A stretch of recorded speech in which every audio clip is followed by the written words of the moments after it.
One of the most dangerous things a person can do is mistake a chapter for the entire story, yet people do it every single day. Someone makes a mistake and suddenly they're labeled careless. Someone struggles and suddenly they're labeled incapable. Someone fails an exam and suddenly they're labeled unqualified. Someone gets passed over and suddenly they're belabeled or labeled average. But here's what fascinates me. Most people are making permanent judgments based on temporary evidence. And sometimes the person they're wrong about is you. Think about it for a minute. How many people have allowed someone else's opinion to become their identity? A manager's opinion, a teacher's opinion, a recruiter's opinion, a family member's opinion, even worse. How many of us have accepted those opinions as true? If I'm being transparent and I'm being honest, I've walked that path. That has been me many times, even though I want to push back and I have pushed back. But because the longer I live, the more I realize something, people are going to form their conclusions about you. The real danger, though, the real scary part about this is it begins when you start believing them. See, growing up, I learned something pretty early. People are incredibly comfortable with telling you what you are. Sometimes say you're not experienced enough. Sometimes they say you're not qualified enough. Sometimes they say you're not ready. And sometimes they don't even have to say it. You can feel it in the air. You can feel it in the room. You can feel it when people have already decided what you're capable of. What's interesting, though, is that many of us eventually begin living inside of those conclusions. We stop applying, we stop trying, we stop speaking up, we stop taking risks, we stop believing, not because we've reached our potential, but because somebody else reached a conclusion. And somewhere along the way, we accidentally accept it. Here is where it gets interesting. Some of the greatest limitations in life are not actual limitations at all. They're conclusions. Conclusions made by people who didn't know enough about us to make them in the first place. And that's why I want to talk to you about three things that came up, allowing someone else's conclusion to become your identity. Principle number one, action creates evidence. One of the greatest mistakes I made was confusing preparation with progress. I love learning. I mean, I am a student at heart. I love books. I love courses. I even love the certifications because I love studying for them. But there was a season in my life where I was consuming information faster than I was implementing. I would buy the books, purchase the courses, listen to the podcast, watch the videos. At the end of the day, if I'm just being transparent, I felt very productive. Problem was that feeling productive and making progress are not the same thing. Information feels safe because nobody can critique a book you're reading. The moment you start executing, however, the possibility of failure becomes extremely real. Here's the lesson, family.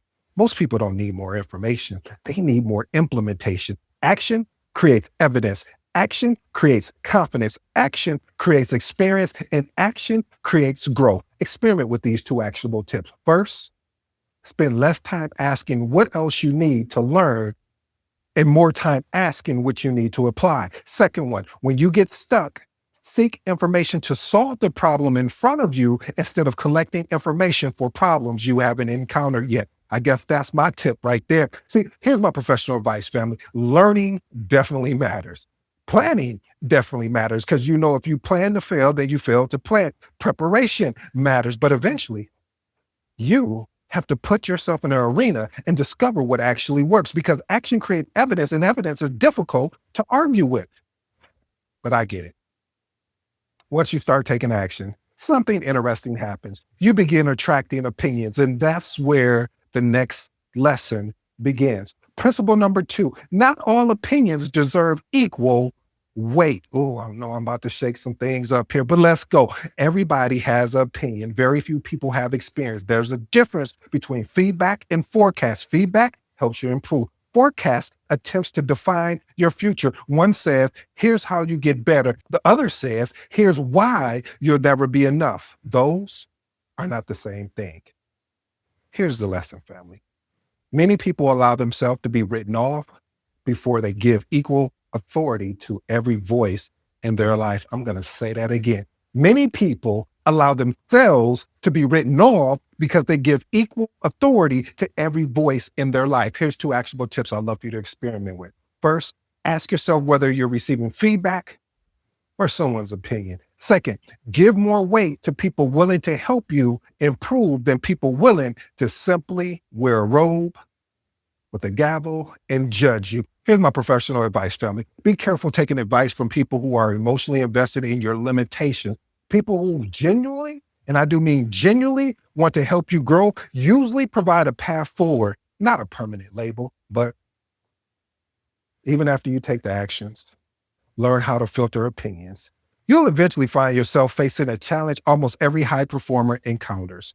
Principle number 3, the identity chapter. This is where I'm at currently right now, family. The identity chapter. See, this is where the season where nobody can see what you're becoming except you. No applause, no promotion, no recognition, no immediate results, just work, dedication, hard work, dedication, hard work, dedication. Because this is the chapter where many people quit, not because they're incapable, but because they were exhausted from waiting for external validation.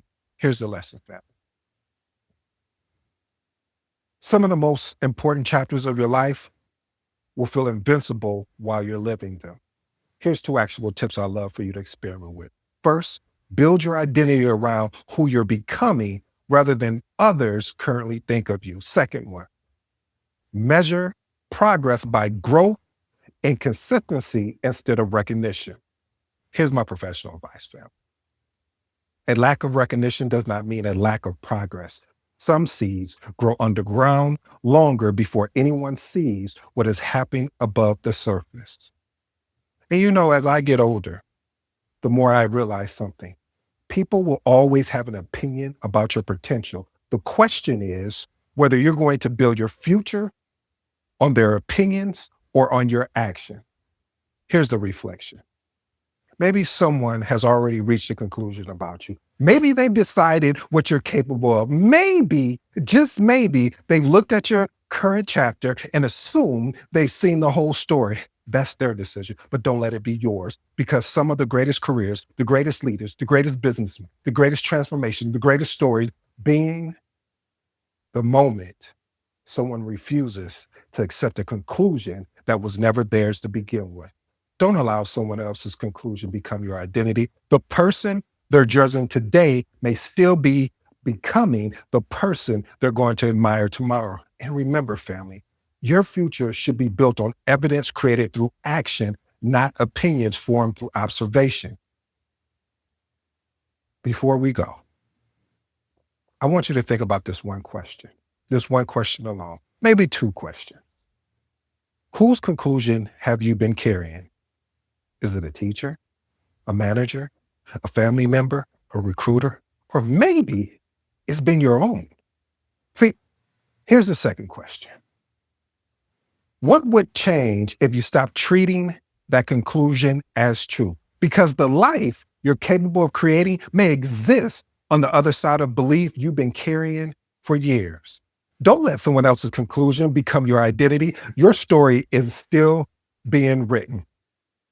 And as I always say, fam, sets and reps beat talent when talent doesn't do the reps.